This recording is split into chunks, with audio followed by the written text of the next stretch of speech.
Yesu n'umwami. Igice cya 42 mugira mwumvirize ubutumwa bwiza mushikizwa na Pastor Jackson Nkeshimana. WhatsApp yiwe ni 76 96 96 96.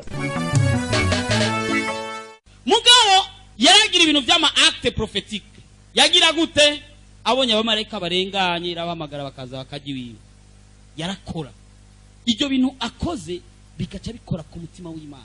Mumarayika heje kujya inyama yaciye avugishwa ngo mwakuza nk'aya mango muzo mufise umwana. Imana kwera yizi kuko kwizera kubaho, ukwizera ko gufatisha amaguru ukinjira ahantu ukaba waheje kuafata. Nico gituma yabwiye Aburahamu ngo va hasi. Ndio jambo twasomye ngo va hasi ugendure iki gihugu. Iyo kiva kikagera arazunguruka kuko ari wewe nzogiha.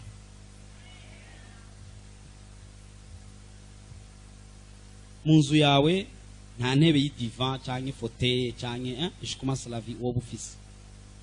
Injira mu nzu uziko bihari canke ja kuri magasin babidandazako canke injira mu isoko babikorerako canke atelier ucicareko. Wicare. Uvuga ati ndahafashe mu izina rya Yesu. Ati intebe nk'iyi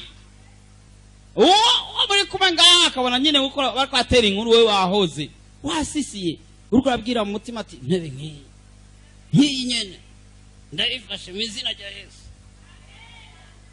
Kandi ibyo nkubwiye ni inzu nta televiziyo ufise, abana birirwa baja gutonda kumuhana baraba bakabaseka kwa mazi bakagira gute murasose ko abaza abana banje je inge tuja kuri magazi wigirisha ngo uriko arabaza ati nayo aho niyo washimya tugira Imana ati hana ifashe iyi nyene kandi uzubigire kandi muri isomene dimanche uzombwira ibyo nkubwiye n'ukuri. Ugira business inonya hari bidandaza utarigera ukorako. Udandaza utuntu tugarukira kuri 5,000 kuri 5,000 kuri 5 million. Hariho ibidandaza wifuza kuzoshika ko mugabo utarigera ubishika. Bikoreko. Uri umushoferi wa yasi wa bagwaye imodoka nini ukoresha kwa stere mugabo warukene actros. Genda umunsi umwe muri actros ubwira umuntu ayigendesha atimbisa kwanza ndabiki actros gifite ama vitesse angahe gabasha. Ukacicara mugatangura kugira gutya ati nyene mana ngomba kuzora ngendesha nk'iyi nyene sinzi kuravyumva.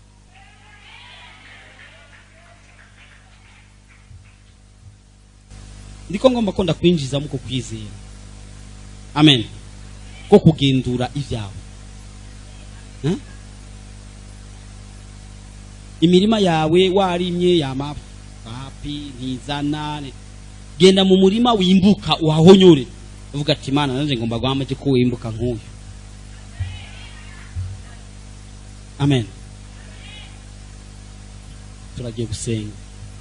Icyo ndagusengera ni Imana igukure mu bwoba kuko nawe uri kuvuga amen ari ibintu uri kuvuga ngo njana ngo cenga cyumva bishoboka.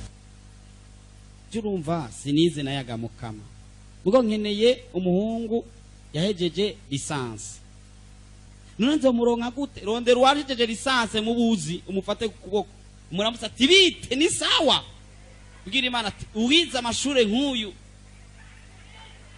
uwize nkaya nyene niyo nkene ukeneye umuhungu ameze gute. Abakobwa ntibabivuga baca bahora bivugire ku mutima ntaje ucugenda ugafata nk'ujya cyangwa ukeneye mwigeme mugabo nta urigera ubona mugabo ucugenda ugafata nk'ujya ukeneye akazi nk'aka kandi uca winjira mu biro nk'abijya kumbure ujya makwimatera y'ipampa nanse kubivugira hejuru urakeneza Dodoma genda kumugenza te yareka ndarushe kanjami gatonya cyane utimana Kadodoma nkaka kutavyumva aho nyene fatira aho nyene. Amen. Tugomba dusenge. Ikintu cya mbere ndagusengera Imana igukure mu bwoba. Utangura kumva kwinjira ahantu hawe. Utangura kugendura ahantu urekuriwe. Hari ivyawe. Ugenda uhafata uhinjire. Amen.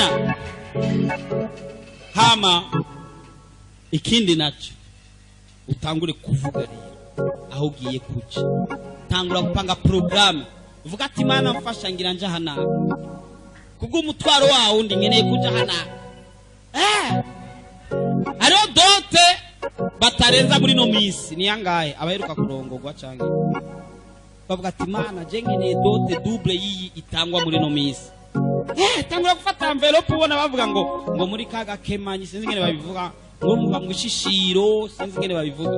Tangura kumenyera bariko baravuga bashinga naye ngo shishiro ngo ji miliyoni 8 ngo ngizi. Tangura kuvuga ati Imana nkeneye ko nzokobwaya nkeneye ko kandi nkure mu ubwoba ntangure kugira acte prophétique ngende ndahonyore ngende ndabikore ngende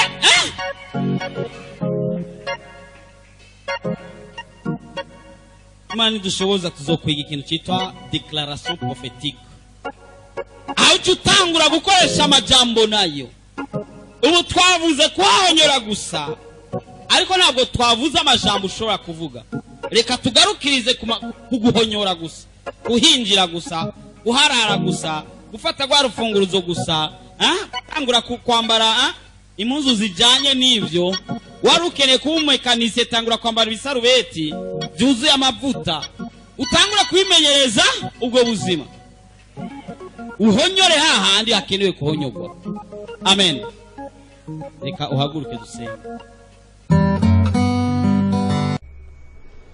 Uyu numwanya rero w'isengesho, reka dusengere imitwaro yose kandi dusengere n'uyu munsi uze kutubera umunsi mwiza.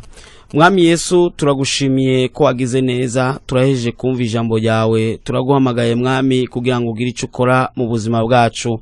Mu izina rya Yesu Kristo ndasengeye uyu mwene data yuguruye iyi audio yari kwarumviriza kandi yafashijwe mu buryo ubu canke ubundi, ariko kandi nawe arafise ibibazo ibi canke ibindi, ndabishize mu maboko yawe kugira ngo ubikemure. Mu izina rya Yesu Kristo ndakweretse yafise ingwara yananiranye, yitwa ko yananiranye ku baganga, yitwa ko yananiranye ku bantu, ariko urashoboye, urafise ububasha buri hejuru y'abana b'abantu, urafise ububasha buri hejuru y'abaganga, urafise ububasha buri hejuru y'icyo cyose. Mu izina rya Yesu Kristo ndamusabiye gukira. Mu izina rya Yesu Kristo no munsi mubera umunsi w'intahe. Mu izina rya Yesu Kristo no munsi mubera umunsi udasanzwe. Mu izina rya Yesu Kristo ingwara hiri hose mu mubiri, mu maraso, mu magufa, mu mutwe, mu nyama, mu misokoro, hose ahari hose Mana ushoboye kwikurayo, ashoboye kugira amagara meza. Mu izina rya Yesu Kristo ndakweretse uyundi nawe agiraje mu bikorwa ibi na biriya.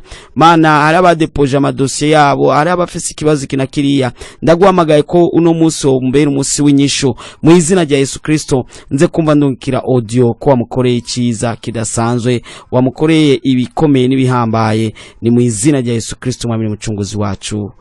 Amen. Nimba Yesu yagukoreye ibikomeye n'ibihambaye, nimba Yesu yakwishuye mu buryo bucanga ubundi, undungikire audio kuri izo nimero uza kumva. Yesu aguhezagire. Muhejeje kumviriza ubutumwa bwiza mushikirizwa na Pastor Jackson Nkeshimana. WhatsApp yiwe ni 76 96 96 96. Urashobora kandi no kubusanga kuri Facebook yiwe canke YouTube yiwe. Ukaba wahezagiwe burungikire n'abandi.